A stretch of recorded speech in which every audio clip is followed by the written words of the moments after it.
যতটুকু জানা ওনারা বাইরের থেকে উভয় দলই খেলোয়াড় নিয়ে আসছে এবং কালকে মাঠে মাঠ গরম হবে, ভালো খেলা হবে। মাতৃভূমি কাপে ডিমারাজি ওয়ারিয়রে বৃহৎ জয়, সিলভা নাসির হ্যাট্রিক। বরাকে ফুটবলের জনপ্রিয়তাকে ধরে রেখেছে মাতৃভূমি। দেবাশিস সোম। মাতৃভূমি কাপ ফুটবল প্রতিযোগিতায় জয়ী হলো ডিমারাজি ওয়ারিয়র। রেইনবো এফসিকে হারালো 7-1 ডিমারাজি ওয়ারিয়র দল। দলাইয়ের বিএনএমপিএইচএস স্কুলের মাঠে এদিন খেলায় রেইনবো এফসিকে হারিয়ে প্রতিযোগিতার দ্বিতীয় রাউন্ডে পৌঁছল ডিমারাজি ওয়ারিয়র। এদিন বক্তব্য রাখতে গিয়ে শিলচর জেলা ক্রীড়া সংস্থার সহ সাধারণ সম্পাদক দেবাশিস সোম বলেন, বরাকে ফুটবলের জনপ্রিয়তাকে ধরে রেখেছে ধলাইয়ের বেসরকারি সামাজিক সংগঠন মাতৃভূমি। তিনি বলেন, ফুটবলের উন্নতিতে অনেক ক্লাব সংগঠন নিরন্তর প্রয়াস জারি রেখেছে। এর মধ্যে বিশেষ ভূমিকা নিয়ে কাজ করে যাচ্ছে ধলাইয়ের মাতৃভূমি।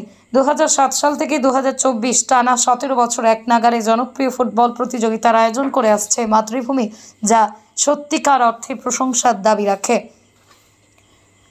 সোমবার জেকেএফসি খেলবে ব্রাইট স্টার ক্লাব রাজনগরের বিরুদ্ধে, জানিয়েছেন আয়োজক মাতৃভূমি সামাজিক সংস্থার ক্রীড়া সচিব পিঙ্কু বর্মন।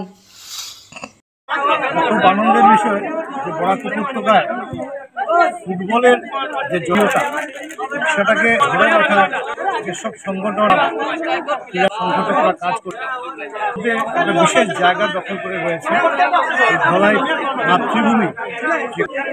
আমরা জানি যে 2007 সাল থেকে আজ 2024 সাল টানা 17 বছর ধরে একটা ফুটবল টুর্নামেন্ট চালাচ্ছেন এখানকার কর্মকর্তারা।